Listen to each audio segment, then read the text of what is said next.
Bon, bonjour à toutes et à tous. Donc, bienvenue dans ce Focus Live sur les soins palliatifs et la fin de vie. Dus welkom in deze Focus Live over palliatieve en einde levenszorgen. Indien u wenst een onmiddellijke vertaling, onze tolk Sibyl is ter uw beschikking. In dit geval moet u op het tolkenlogo klikken. Je peux passer à la slide suivante. Petite information technique. Par défaut, vos micros et caméras sont coupés. N'hésitez pas à poser vos questions dans la partie QR, donc questions-réponses, et ou à nous signifier toute difficulté dans la partie discussion. Alors, il arrive parfois que la partie QR n'est pas fonctionnelle. Dans ce cas, n'hésitez pas à poser vos questions dans la partie discussion. Donc, pour ma part, je m'appelle Nadège Struif, je travaille pour Brussano et j'animerai en partie ce webinaire. Le Focus Live se déroulera en deux parties. La première partie est une présentation théorique qui sera animée par ma collègue Floriane Deboisse. Lors de la deuxième partie, nous accueillerons Dr Dominique Bouquenard et Madame Zeynep Bousaklatan qui seront là pour répondre à vos questions. Mais tout d'abord, qu'est-ce que Brussano ? Alors, Brussano est un service pluraliste et bicommunautaire de coordination et d'appui aux professionnels de la première ligne. Donc, nous proposons de l'information, de l'orientation, des fonctions innovantes et des espaces de rencontre pour tous les acteurs de la santé et du social. Brussano assure également la mission de plateforme de soins palliatifs. Floriane, je te passe la parole. Merci Nadège, bonjour à tous. Donc moi, je vais rentrer directement dans la matière de ce focus, à commencer par la définition des soins palliatifs. Donc pour rappel, c'est l'ensemble des soins multidisciplinaires et de confort pour tous les patients à un stade avancé ou terminal, d'une maladie grave et évolutive, dont le pronostic est mauvais, et ce, quelle que soit l'espérance de vie, et qui est en souffrance globale avec des besoins. Qu'est-ce que visent ces soins palliatifs? Eh bien, une qualité de vie du patient et de ses proches et aidants proches par une approche donc multidisciplinaire, où qu'il soit, à domicile ou dans tout lieu de vie. Un premier petit point sur ce qu'on appelle le PICT. PICT, donc Palliative Care Indicator Tool, qui a pour objectif de détecter et de mettre en place des soins palliatifs le plus précoces possible. Cet outil, il est très rapide, très concis. Il y a tout d'abord une première question qui permet d'évaluer aux médecins, parce que c'est un outil à destination des médecins, la vulnérabilité du patient. Cette question, elle est simple, c'est: seriez-vous surpris si votre patient venait à décéder dans les 6 à 12 prochains mois? Donc, on voit déjà là qu'on n'est plus sur 3 mois d'espérance de vie, mais qu'on est à un décès probable dans l'année à venir. Et puis, les deux questions suivantes, elles se réfèrent à des critères de fragilité et d'incurabilité. Donc, le PICT, il permet finalement d'identifier, s'il est positif, si vous répondez positivement à ces différentes questions, que la personne peut relever d'ores et déjà des soins palliatifs. Et alors, on peut passer à une étape suivante, qui est l'ACP, l'Advanced Care Planning. Cet Advanced Care Planning, on ne va pas rentrer dans le détail de ce que c'est, mais ce qui est important à savoir, puisqu'en plus c'est tout nouveau, depuis novembre 2022, il y a eu un nouveau code de nomenclature qui a été mis en place et qui peut être utilisé donc par le médecin généraliste qui gère le DMG ou par un médecin généraliste qui fait partie d'un groupement enregistré d'EMG dont un membre gère le DMG, c'est par exemple le cas des maisons médicales. Pratiquement, ce code, il est valable une seule fois au cours de la vie du patient. Il est d'un montant de 93,14 €. Il peut être cumulé avec une autre prestation ou une visite. Et il comprend vraiment l'ensemble des discussions avec les dispensateurs de soins concernés. Donc, ça peut, par exemple, englober un échange avec le kiné du patient, la diététicienne, etc. La preuve du PICT positive, elle est nécessaire. C'est un préalable à pouvoir utiliser ce code de nomenclature.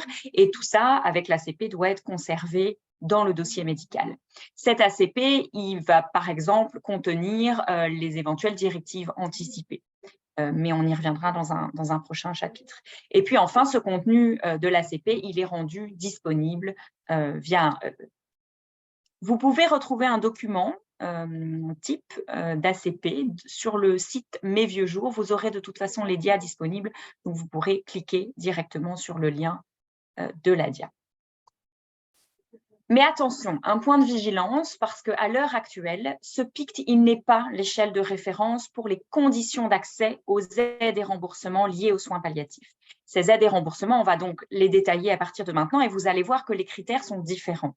Même si un travail est à l'œuvre, notamment grâce à un rapport du KCE qui est paru tout récemment, voilà, il se pourrait que dans l'avenir, les accès à ces aides et remboursements changent, que les critères soient revus, mais en tout cas, pour le moment, ils sont ceux qu'on va vous exposer par après, mais donc qui ne sont pas alignés avec ceux du PICT et donc évidemment pas alignés avec une détection pour le moment plus précoce, même si la loi qui a été modifiée en 2016, elle le préconise déjà. On va commencer par le domicile. Le domicile, donc on peut bénéficier de ce qu'on appelle le statut palliatif. Ce statut, c'est un statut d'assurabilité, donc une ouverture de droit qui permet des aides qualitatives et financières pour le patient et les proches. En pratique, pour obtenir le statut les aides, c'est un formulaire complété par le médecin généraliste et envoyé au médecin conseil de la mutuelle. Les conditions d'accès, c'est celles reprises dans le formulaire que vous voyez s'afficher ici. Voilà, donc un patient qui souffre d'une ou plusieurs affections irréversibles, dont l'évolution est défavorable, chez qui des interventions thérapeutiques et la thérapie revalidante n'influencent plus cette évolution, pour qui le pronostic est mauvais. Et voyez, on retrouve ce critère pour qui le décès est attendu dans un délai bref, donc espérance de vie de plus de 24 heures et de moins de 3 mois. Ça ne correspond effectivement pas, on en est loin au critère du PICT. Ayant aussi des besoins physiques, psychiques, sociaux et spirituels importants qui nécessitent bien sûr un suivi quand même soutenu et long, et fait appel à des intervenants qui possèdent une spécialité. Et puis ayant l'intention de mourir à domicile, puisque là on est bien dans le cadre du statut à domicile. Qu'est-ce qu'elles sont concrètement, ces aides et ces remboursements? Eh bien, il y a le forfait. Le forfait, c'est une allocation qui est au 1er janvier 2023, qui était d'un montant de 755,52 € et qui est renouvelable une fois. Donc, le patient bénéficiera de 2 fois ce montant. Les visites du médecin généraliste, eh bien, le ticket modérateur est supprimé. Concernant les soins infirmiers, il y a aussi une suppression du ticket modérateur. Et là, il y a un formulaire complémentaire qui est fait par l'infirmier et à nouveau envoyé au médecin conseil. Et pour les kinés, également une suppression du ticket modérateur avec 2 codes de nomenclature, puisque 2 séances sont possibles dans la même journée. Concernant maintenant l'oxygénothérapie, il y a un remboursement intégral qui est prévu et ce, sans demande préalable au médecin conseil, donc grâce à l'acquisition de ce statut. Il est délivré en général via la pharmacie et la prescription du médecin généraliste doit comporter quelques mentions que vous voyez s'afficher ici, notamment celle du tiers payant applicable, la période, le dosage. Nous en arrivons maintenant aux avantages en MRPA-MRS, donc en maison de repos. Pour les patients donc en soins palliatifs qui résident dans ces structures, il y a des aides financières également qui complètent déjà l'offre que propose l'institution. En pratique, à nouveau, c'est un formulaire qui est complété par le médecin généraliste et envoyé au médecin conseil. Vous avez à nouveau les critères qui figurent sur le document rempli par le généraliste. Et donc, ces aides et ce remboursement, elles reviennent à une suppression du ticket modérateur, à nouveau des visites du médecin généraliste dans la structure. À nouveau, l'oxygénothérapie avec un remboursement intégral. Et au niveau kinésithérapie, il n'y a pas de remboursement spécifique.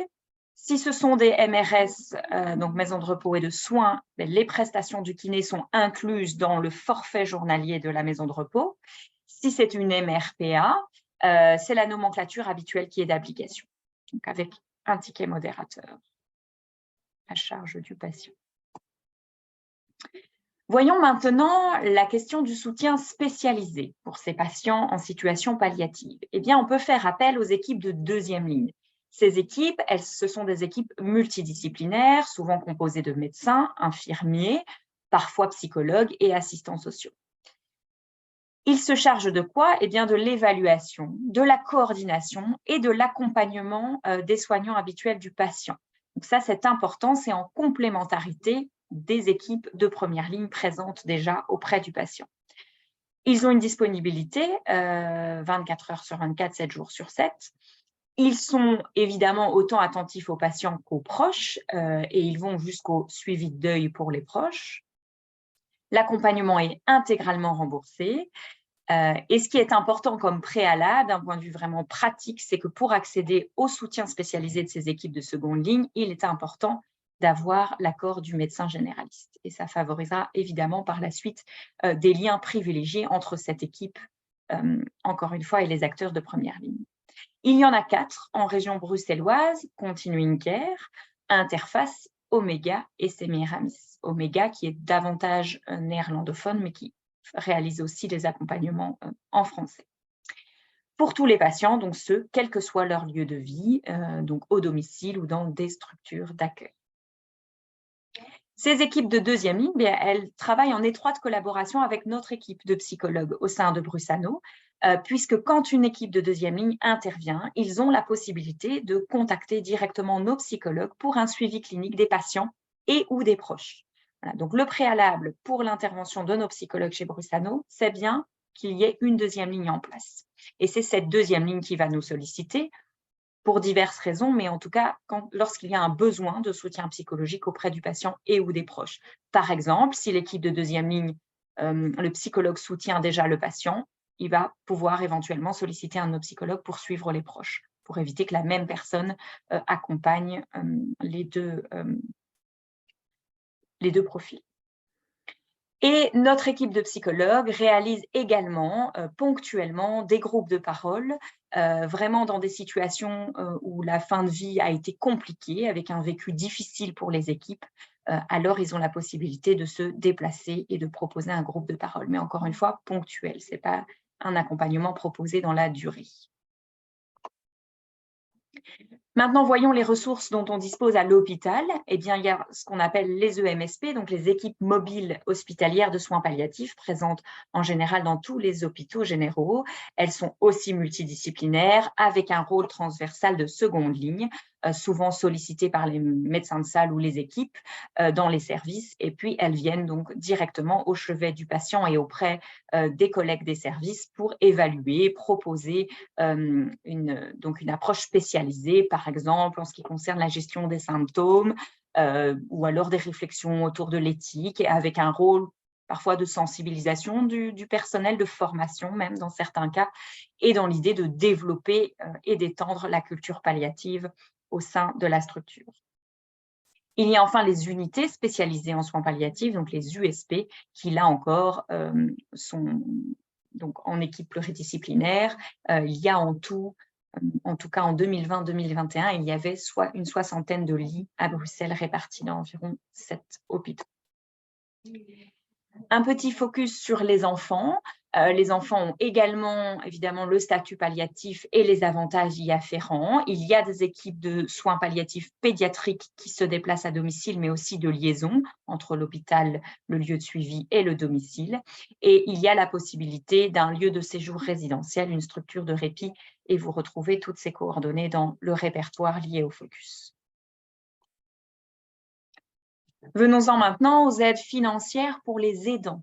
Il y a entre autres le congé thématique qui est là à l'intention des salariés. L'idée, c'est donc pour permettre à toute personne qui vient en aide à une personne atteinte d'une maladie incurable, à un de ses proches, de suspendre totalement ou partiellement son activité professionnelle. Ce congé, il est indemnisé, c'est une indemnité forfaitaire, elle est depuis le 1er janvier 2023 à 978,24 € brut. Et pour une personne isolée avec un enfant à charge, elle est majorée.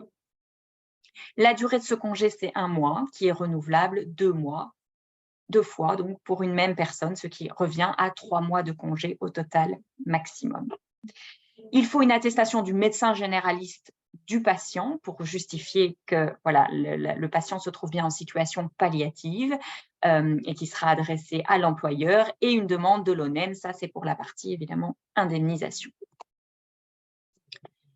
Il y a aussi une allocation forfaitaire spécifique aux indépendants. Là encore, l'idée étant de venir en aide et en support à une personne en soins palliatifs, donc un enfant ou un proche. L'interruption à nouveau est totale ou partielle et l'indemnité complète s'élève, elle, à 1 513,57 € par mois. Là, la durée varie, elle est d'un maximum de 12 mois sur toute la carrière, avec la possibilité, évidemment, de partitionner ces 12 mois d'échelonner. Là encore, un certificat du médecin généraliste du patient qui est envoyé cette fois à la caisse d'assurance sociale. Les autres dispositifs pour les aidants, vous pouvez retrouver les références sur Aidants Proches, le site d'Aidants Proches, le site Doc Aidant ou Jeunes Aidants Proches pour la problématique plus spécifique des jeunes aidants.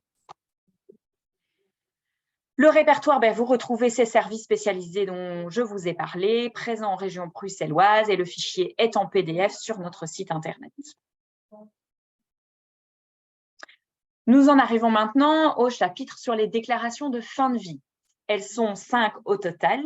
L'idée est donc de réfléchir dans une démarche proactive et anticipative, et ça fait partie notamment, je le disais, de l'ACP. Donc la possibilité de faire une déclaration anticipée négative, donc relative au refus de soins, relative à l'euthanasie, relative au mode de sépulture ou de rite, relative au don d'organes et relative au don du corps à la science. Là encore, vous retrouverez les dias et vous pourrez aller sur les liens cliquables que vous retrouvez ici, de manière d'accéder à des modèles qui, pour certains, ne sont pas officiels, mais vous avez des propositions de modèles qui existent sur différents sites.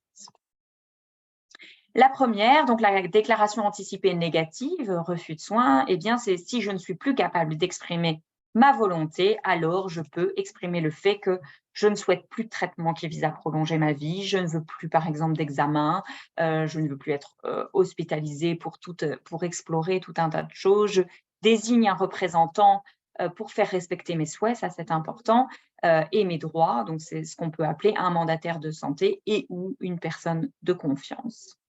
Comment on procède? Alors, l'enregistrement est possible auprès de la commune et dans l'idéal, on préconise de le fournir au médecin traitant et à sa personne de confiance. Et c'est bien sûr révisable à tout moment. La déclaration anticipée relative à l'euthanasie, elle est à remplir à l'avance avec 2 témoins. Ça, c'est obligatoire et il est important qu'un des témoins n'ait aucun intérêt au décès de la personne ou personne de confiance. Exemple, une personne qui serait sur l'héritage. Voilà, ça, c'est un point important et c'est évidemment au moment où on se trouve dans un état d'inconscience irréversible et qu'on n'est plus en capacité de communiquer. Le formulaire, là, par contre, est officiel. Vous le retrouvez sur Else Belgium. Il est possible à la commune également, et à nouveau, préconisé de le transmettre au médecin traitant et à la personne de confiance, même si ce n'est pas obligatoire. Depuis le 2 avril 2020, sa validité est illimitée, alors qu'elle était auparavant d'une durée de 5 ans. Et elle peut s'enregistrer aussi tout à fait auprès de la commune. Il y a la déclaration des dernières volontés, donc là qui concerne davantage les volontés reliées aux obsèques, aux rites, à sa sépulture. Et donc là, ça peut être préparé par exemple avec les pompes funèbres de son choix. Comment on procède? Les proches et les pompes funèbres doivent évidemment en tenir compte au moment du décès. À nouveau, enregistrement possible auprès de la commune et puis transmettre ses préférences aux personnes de confiance. Là, ça paraît indispensable et révisable à nouveau à tout moment. Maintenant, le don d'organes. Je suis donneur potentiel, sauf si je déclare le contraire. Donc, le consentement explicite ou le refus d'être donneur d'organes doit peut être en tout cas encodé à nouveau de manière officielle, cette fois sur Else Belgium, avec toujours un enregistrement possible à la commune et auprès du médecin traitant qui, lui, peut aussi le faire avec vous directement sur masanté.be. Et ça, c'est assez récent, ça date de 2020. À nouveau, on prévient son médecin traitant, sa personne de confiance, et on peut, bien entendu, changer d'avis à tout moment. Pour la déclaration maintenant relative au don du corps à la science, on contacte l'université de son choix. Il y en a plusieurs, côté francophone, néerlandophone. on fait une déclaration manuscrite qu'on date et qu'on signe et qu'on transmet aussi de préférence à la personne de confiance, et on peut envoyer directement l'original à l'université de son choix et revenir sur sa décision également. Passons maintenant au chapitre sur l'euthanasie. Comment elle est définie à l'heure actuelle en Belgique? C'est un acte pratiqué par un tiers, toujours un médecin, qui met intentionnellement fin à la vie d'une personne à la demande de celle-ci. Deux possibilités, la manière anticipée, je ne vais pas y revenir puisqu'on vient de la voir dans les déclarations anticipées, et puis il y a la manière dite actuelle. Donc là, la personne est consciente et remplit les conditions de la loi. Et là, rentrons un peu plus dans le détail. Cette demande actuelle, la personne doit être majeure. Il y a d'autres conditions pour les mineurs.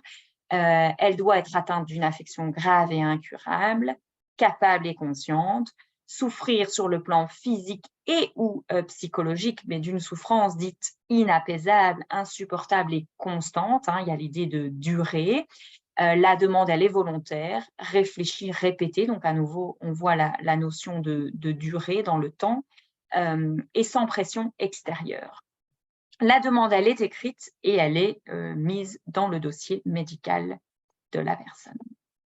Le médecin, lui, de son côté, il a aussi évidemment quelques obligations, celle d'informer avant toute chose son patient de son état de santé, de son espérance de vie, l'informer bien sûr sur toutes les possibilités de soins, dont les soins palliatifs font évidemment partie, s'assurer de la persistance de la demande. Donc, vous voyez encore un élément primordial de ces demandes, la persistance, informer l'équipe soignante et les proches désignés et demander l'avis d'un autre médecin pour s'assurer du caractère incurable de la pathologie et de la souffrance. Et ça, c'est un ou deux médecins, ça varie en fonction du pronostic. Maintenant, les outils que Brusano met à votre disposition. Il y a ce focus qui est disponible en PDF et en version papier sur demande avec le répertoire que vous avez vu passer dans une des dias. Il y a également la revue Kairos que vous retrouvez à nouveau en ligne, donc où vous pouvez retrouver en plus tous les anciens numéros du Kairos. Et puis, ils sont bien sûr disponibles en version papier. Si vous ne les recevez pas déjà ou pas systématiquement, vous pouvez les demander à recevoir ou spécifiquement un numéro qui vous intéresse. Et ça, vous pouvez le faire entre autres via le helpdesk qui est joignable au numéro qui s'affiche ici et aussi par mail. Et enfin, pour aller plus loin, donc là, on a repris quelques sites intéressants, importants, où vous retrouvez notamment les documents dont on vous a parlé précédemment. Il y a palliaguide.be, qui est un site assez récent avec des recommandations de bonnes pratiques, notamment sur le contrôle des symptômes. Un site créé par le SPF, ça je vous en parlais au démarrage par rapport à l'ACP, qui est mesvieuxjours.be. Vous verrez qu'il y a une catégorie qui concerne un accès qui concerne les citoyens, l'autre les professionnels. Donc, intéressant à communiquer aussi à vos patients et leurs proches. Et puis, les sites évidemment bien documentés des fédérations des soins palliatifs, à commencer par la fédération bruxelloise, mais également d'autres informations complémentaires sur les sites de la fédération wallonne et flamande.